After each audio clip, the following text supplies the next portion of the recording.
Headlines 24 में आपका स्वागत है। मैं हूं शहाना खान। खबरों की शुरुआत करते हैं मगर उससे पहले एक नजर आज की हेडलाइंस पर। किसान पंचायत में बोली प्रियंका गांधी, वाड्रा आपका साथ नहीं छोड़ूंगी, मेरी जान मेरा धर्म आप हैं। सुशांत सिंह राजपूत की बहन प्रियंका के खिलाफ रिया चक्रवर्ती का केस बॉम्बे हाईकोर्ट ने रखा बरकरार। हाथरस जाते गिरफ्तार पत्रकार सिद्दीक को मां से मिलने की इजाजत, सुप्रीम कोर्ट ने दी 5 दिन की जमानत। किसान नेता बोले, प्रधानमंत्री के परजीवी कहने से किसान समुदाय को गहरा दुख पहुंचा। व्हाट्सएप को प्राइवेसी मामले में सुप्रीम कोर्ट से नोटिस। म्यांमार में रात भर रहे इंटरनेट ब्लैकआउट के बाद तख्ता पलट के खिलाफ सड़क पर उतरे सैकड़ों लोग। और वीगर मुसलमान पर चीन कर रहा जनसंहार, ब्रिटेन की रिपोर्ट का दावा। आइए अब देखते हैं खबरें विस्तार से। कांग्रेस महासचिव प्रियंका गांधी वाड्रा ने कृषि कानून मामले में पीएम नरेंद्र मोदी और बीजेपी के नेतृत्व वाली एनडीए सरकार पर करारा प्रहार किया है। बिजनौर में सोमवार को किसान पंचायत को संबोधित करते हुए प्रियंका गांधी ने कहा, आपने अब तक खूब भाषण और शायरी सुनी, मैं यहाँ भाषण देने नहीं बातचीत करने आई हूँ। आप हमें बनाते हैं, हमें खड़े करने वाले आप हैं। हमारे और आपके बीच भरोसे का रिश्ता है। बॉम्बे हाईकोर्ट ने बॉलीवुड एक्टर सुशांत सिंह राजपूत की बहन प्रियंका सिंह के खिलाफ एक्ट्रेस रिया चक्रवर्ती का केस बरकरार रखा है। हाईकोर्ट ने सुशांत सिंह राजपूत की बहन मीतू सिंह के खिलाफ दर्ज एफआईआर खारिज की, लेकिन दूसरी बहन प्रियंका सिंह के खिलाफ आरोप बरकरार रखा है। सुशांत सिंह राजपूत की बहन के वकील ने कहा है कि वो इसे सुप्रीम कोर्ट में चुनौती देंगे। सुशांत सिंह राजपूत की गर्लफ्रेंड रिया चक्रवर्ती की शिकायत पर यह केस दर्ज किए गए थे। केरल के पत्रकार सिद्दीक कप्पन को सुप्रीम कोर्ट ने मृत्युशैया पर पड़ी 90 वर्षीय मां से मिलने के लिए 5 दिन की सशर्त जमानत दे दी है। कप्पन को पिछले साल उत्तर प्रदेश के हाथरस जाते हुए गिरफ्तार कर लिया गया था, जहां एक दलित युवती के साथ गैंगरेप और बर्बरता हुई थी। कप्पन उस खबर को कवर करने जा रहे थे। सुप्रीम कोर्ट ने कहा है कि केरल जाने पर कप्पन मीडिया से बात नहीं कर सकते या सोशल मीडिया पर पोस्ट नहीं कर सकते। इसके साथ ही वो रिश्तेदारों, डॉक्टरों और अपनी मां के स्वास्थ्य से जुड़े किसी व्यक्ति को छोड़कर किसी से भी नहीं मिल सकते हैं। प्रधान न्यायाधीश एस.ए. बोबडे की अध्यक्षता वाली एक पीठ ने कहा है कि अपनी यात्रा के दौरान कप्पन सोशल मीडिया समेत मीडिया को कोई इंटरव्यू नहीं देंगे। सिद्दीक कप्पन के साथ उत्तर प्रदेश पुलिस अधिकारियों की एक टीम भी जाएगी और केरल पुलिस उनके साथ सहयोग करेगी।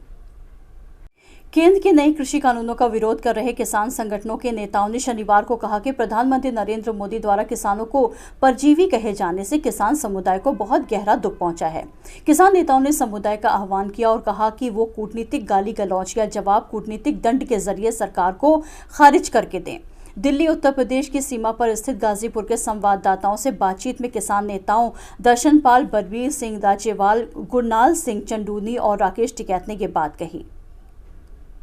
मेरठ के एक थानेदार ने एक बेसहारा बच्चे को सहारा देकर इंसानियत की मिसाल पेश की है। तपेश्वर सागर से मेरठ के कंकरखेड़ा पुलिस स्टेशन में थानेदार के तौर पर तैनात हैं। सागर को 14 साल के बच्चे अनमोल की कहानी पता चली तो उन्होंने खुद उसे अपने घर में रखने का फैसला किया। अब सागर ने ही इस बच्चे के लालन पालन और पढ़ाई का बीड़ा उठाया है। थानेदार सागर ने बताया कि अनमोल के पिता अमर सिंह की सड़क हादसे में मौत हो गई थी। वहीं उसकी मां ममता का मानसिक समस्या की वजह से मेरठ के जिला अस्पताल में इलाज चल रहा है। अनमोल की मां को आगे इलाज के लिए आगरा भेजने की तैयारी है। अनमोल का कुछ दिन पहले जन्मदिन था और बच्चों की तरह ही महसूस कराने के लिए अनमोल का जन्मदिन थाने में ही थानेदार और अन्य पुलिस वालों ने जोश के साथ मनाया।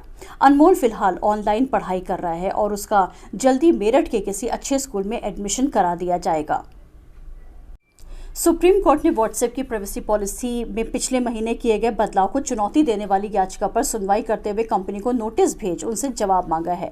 मुख्य न्यायाधीश एस.ए. बोबडे की अध्यक्षता वाली पीठ ने सुनवाई के दौरान कहा कि यूजर्स के डाटा को दूसरी कंपनियों के साथ शेयर किए जाने के लगते आरोपों को देखते हुए लोगों की निजता की रक्षा अवश्य होनी चाहिए। खंडपीठ ने कहा है कि नागरिकों को अपनी प्राइवेसी खत्म होने की आशंका है और लोगों को लगता है कि उनके चैट्स और डेटा दूसरों के साथ शेयर किए जा सकते हैं। अदालत ने कहा कि हमें इस बात को लेकर चिंता है कि व्हाट्सएप संदेशों के सर्किट को जाहिर कर देता है। अदालत ने फेसबुक और व्हाट्सएप के वकीलों से कहा, आपकी 2 या 3 ट्रिलियन की कंपनियां होंगी, मगर लोगों को पैसे से ज्यादा अपनी प्राइवेसी प्यारी होती है। इसकी रक्षा करना हमारा कर्तव्य है। समाजवादी अधिवक्ता सभा की प्रदेश कार्यकारिणी की पदाधिकारियों एवं विशेष आमंत्रित सदस्यों की प्रथम बैठक मुमताज पीजी कॉलेज लखनऊ में हुई, जिसे मुख्य अतिथि के रूप में जनाब जफरयाब जिलानी एडवोकेट और अध्यक्षता समाजवादी अधिवक्ता सभा के प्रदेश अध्यक्ष श्री प्रदीप कुमार जी ने की। विशेष आमंत्रित सदस्य एवं प्रदेश कार्यकारिणी पदाधिकारियों को मनोनयन पत्र वितरित किए गए। बैठक का संचालन समाजवादी अधिवक्ता सभा के प्रदेश सचिव श्री अब्दुल रब एडवोकेट जी द्वारा किया गया। मौके पर उपस्थित वीरेंद्र साहनी, श्री संजय प्रजापति, सुरेंद्र सिंह पटेल, श्री राम स्नेही यादव, सैयद मिनहाज, अतुल राय, हृदय लाल मौर्य, नदीम त्यागी, एडवोकेट केशवलाल चौरसिया, रंजीत राव, श्री अयूब उल्ला खान, श्रीमती ममता, श्रीमती प्रियंका पाल आदि ने अपने विचार रखे और बैठक का समापन पुलवामा में शहीद हुए जवानों को 2 मिनट का मौन धारण करके श्रद्धांजलि दी। आइए अब देखते हैं इंटरनेशनल न्यूज। म्यांमार में सबसे बड़े शहर यंगून में रात भर इंटरनेट ब्लैकआउट के बाद सोमवार को बड़ी संख्या में प्रदर्शनकारी सड़कों पर उतर आए। एएफपी के एक फोटोग्राफर ने बताया कि यंगून के सड़कों पर सेना के जवानों को तैनात किया गया है। जानकारी है कि शहर के उत्तरी इलाकों में सैकड़ों इंजीनियरिंग और टेक्नोलॉजी के छात्र सड़कों पर उतर आए और तख्ता पलट के खिलाफ प्रदर्शन किया। म्यांमार में आंग सान सू की लोकतांत्रिक सरकार और सैन्य तख्ता पलट हुए 2 हफ्ते हो चुके हैं। विरोध प्रदर्शनों के दबाने की कोशिश में म्यांमार में इंटरनेट सर्विस बंद कर दी गई थी।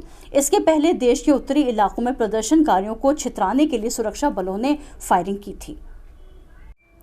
ब्रिटेन में प्रकाशित एक औपचारिक कानूनी राय के अनुसार बेहद विश्वसनीय सबूतों के आधार पर यह सामने आया है कि चीन की सरकार वीगर मुसलमानों का जनसंहार कर रही है। इस कानूनी राय में कहा गया है कि प्रशासन के ऐसे फैसलों के प्रमाण हैं जो चीन की सरकार के उत्तर पश्चिमी हिस्से में बड़े पैमाने पर मुस्लिम अल्पसंख्यक को नष्ट करने के इरादे को दर्शाता है। डिटेंशन सेंटर में वीगरों को नुकसान पहुंचाने के लिए कई तरह की सजाएं तय की गई हैं। इनमें वीगर महिलाओं को बच्चे को जन्म देने से रोकना है, जिनमें नसबंदी कराना, गर्भपात कराना और यहां तक कि वीगर समुदाय के बच्चों को किसी अन्य समुदाय के साथ जबरन रहने को मजबूर करना शामिल है। रिपोर्ट ये भी कहती है कि कई ऐसे विश्वसनीय मामले हैं जो सीधे तौर पर चीन के राष्ट्रपति शी जिनपिंग को मानवता के खिलाफ हो रहे इस अपराध के लिए जिम्मेदार ठहराते हैं। वीगर मुसलमानों को टारगेट करने के लिए शी जिनपिंग की इस मामले में संलिप्तता उनके खिलाफ संभावित जनसंहार के मामले को बल देती है। इस रिपोर्ट में कहा गया है कि जिन सबूतों को देखा गया है उनके आधार पर हम इस निष्कर्ष पर पहुंचते हैं कि चीनी सरकार द्वारा वीगर लोगों के खिलाफ शिनजियांग में जो हो रहा है वो मानवता के खिलाफ अपराध है, एक जनसंहार है। सत्ता पक्ष ना विपक्ष, हम दिखाएंगे आपको पूरा सच। आज के लिए बस इतना ही, कल फिर मिलेंगे।